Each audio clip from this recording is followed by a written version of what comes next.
Salam cerdas, salam sehat. Nah, mau belajar materi rotasi atau pencerminan di kelas 9 SMP? Silahkan simak video berikut ini. Rotasi atau perputaran merupakan salah satu bagian dari transformasi yang memutar sebuah objek sebesar sudut tertentu terhadap sebuah titik yang tetap. Titik tetap tersebut dinamakan sebagai titik pusat rotasi. Adapun putaran yang dilakukan tergantung dari arah sudut yang diberikan. Dalam materi rotasi di kelas 9 SMP ini kita hanya akan membahas rotasi untuk sudut 90 derajat dan 180 derajat. Nah, jika sudutnya positif, maka arah rotasi atau putaran berlawanan dengan arah jarum jam. Artinya arah putarannya itu ke kiri. Jika sudutnya negatif, maka arah rotasi searah dengan jarum jam atau putarannya itu ke kanan. Ya, di sini saya akan menjelaskan bagaimana rotasi itu terjadi pada sebuah koordinat. Kita ambil sebarang titik, misalkan titiknya adalah titik 3,-2 yang akan dirotasikan terhadap titik O atau 0,0 sejauh 90 derajat. Jadi yang pertama, bagaimana sih putaran 90 derajat itu searah jarum jam dan berlawanan arah jarum jam. Nah, kalau berlawanan arah jarum jam berarti kita akan memutarnya ke kiri. Ingat, putaran jarum jam itu ke kanan, jadi kita putar ke kiri. Pertama-tama kita bentuk sudutnya.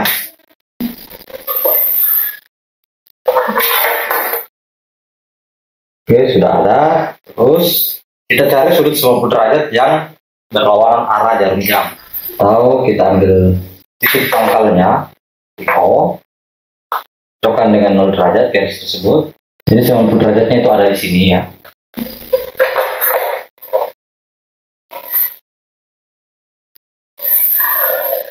Selanjutnya kita menggunakan jangka. Titik pusat rotasinya adalah titik O 0,0. Jaraknya sejauh ini.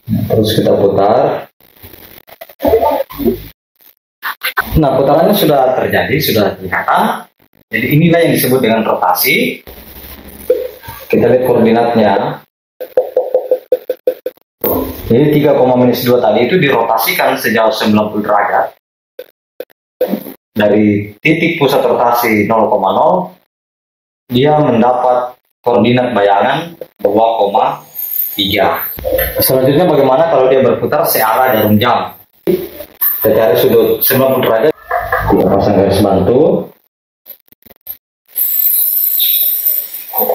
Selanjutnya kita putar lagi jangka sebesar 90 derajat searah dengan jarum jam atau memutarnya ke kanan.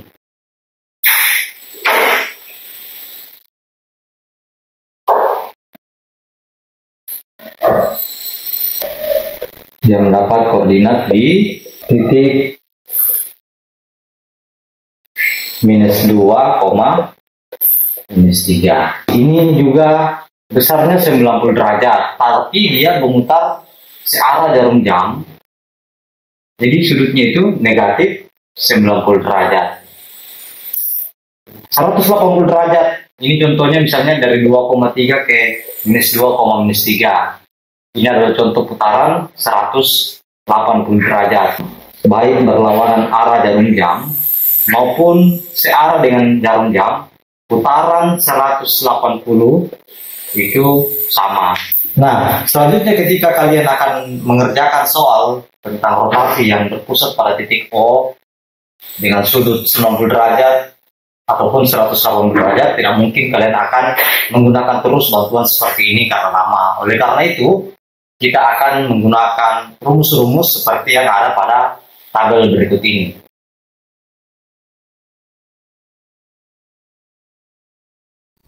Selanjutnya, untuk lebih memahami materi rotasi ini, mari kita simak contoh-contoh soal berikut ini.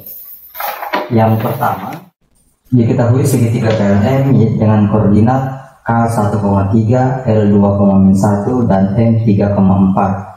Lukislah segitiga PLM dan bayangannya jika dirotasi sebesar 90 derajat berlawanan arah jarum jam dengan titik pusat rotasi O 0,0.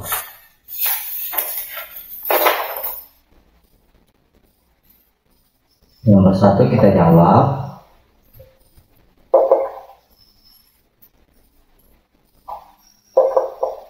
Diketahui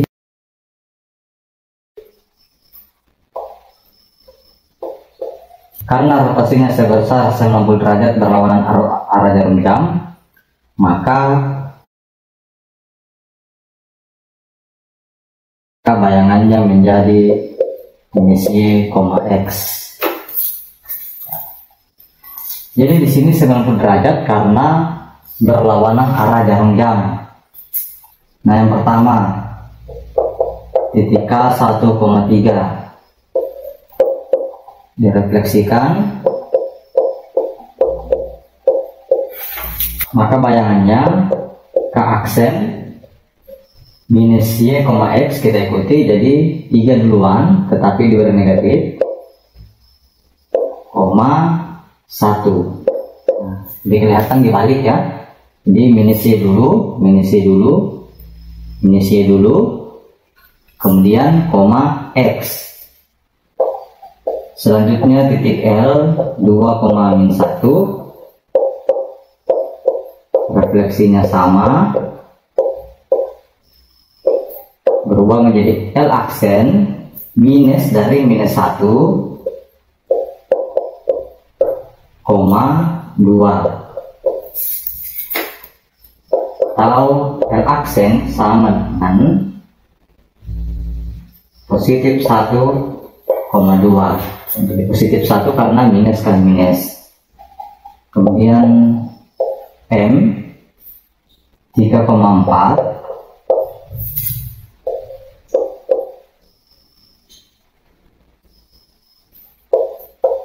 pusat refleksi sama, sudutnya sama, menjadi M aksen, dibalik lagi 4 menjadi negatif 4, kemudian 3.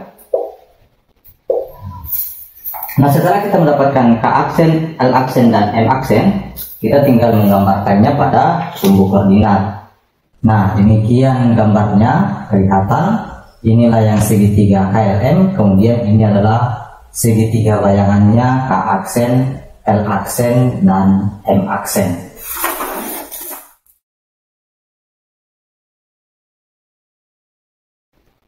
Contoh 2.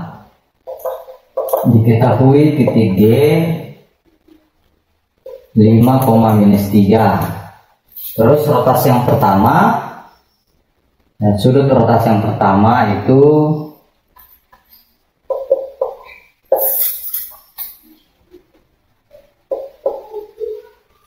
minus 90 derajat. Kemudian sudut rotasi yang kedua itu 180 derajat. Nah, yang ditanyakan berapa nanti bayangan yang kedua didapatkan dari G ini. Jadi G double aksen, berapa koordinatnya? Penyelesaian, karena sudut F1 minus 90 derajat, maka rotasinya itu dia berbentuk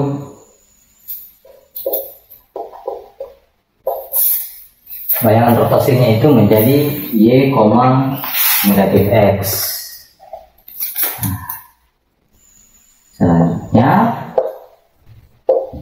G 5,-3 dirotasikan dengan pusat 0,0, sudutnya 90 derajat. Bayangan G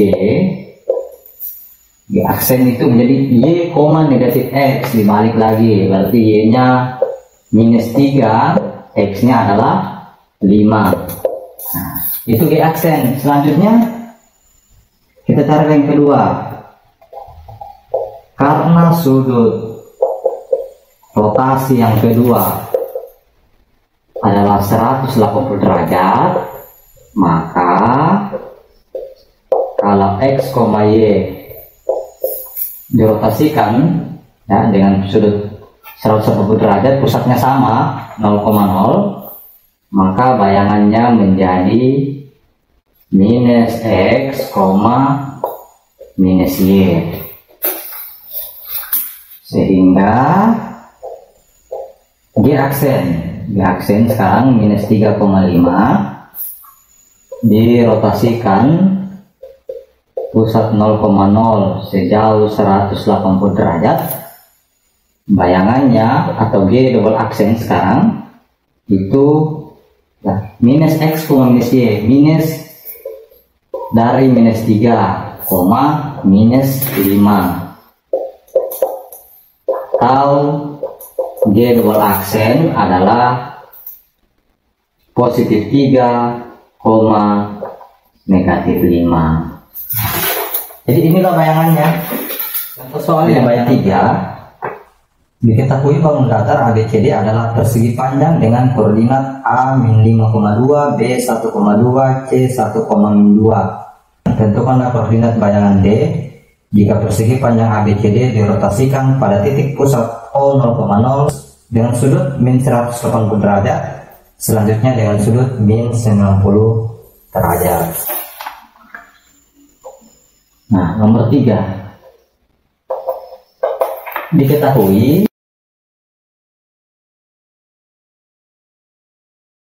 ditanyakan koordinat bayangan D.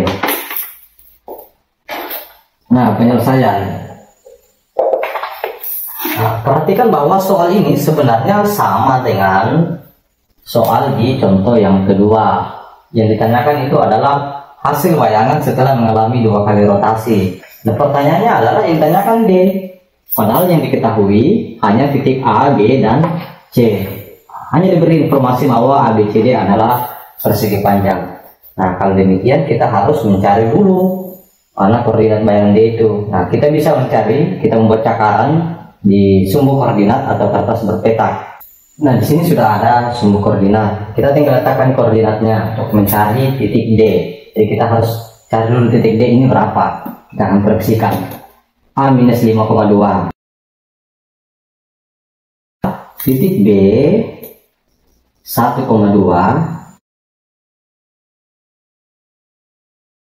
Selanjutnya titik C 1,-2. Nah, titik D di mana kalau begitu? Nah, dia akan menjadi persegi panjang. Kita hubungkan ini. Sekarang tinggal diproyeksikan yang mana kira-kira titik D, atau titik D harus berapa supaya ABCD benar-benar adalah persegi panjang. Nah, itu kata kuncinya. Nah, kita lihat kalau begitu, karena sifat persegi panjang itu setiap panjang sisi yang berhadapan sama, maka ini harus sama panjangnya. Ini harus sama panjangnya dengan yang di atas. Nah, ini juga sama. Jadi ini harus sama panjang.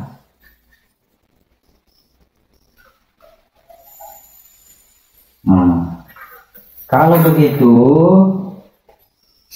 koordinat D ini adalah X-nya minus 5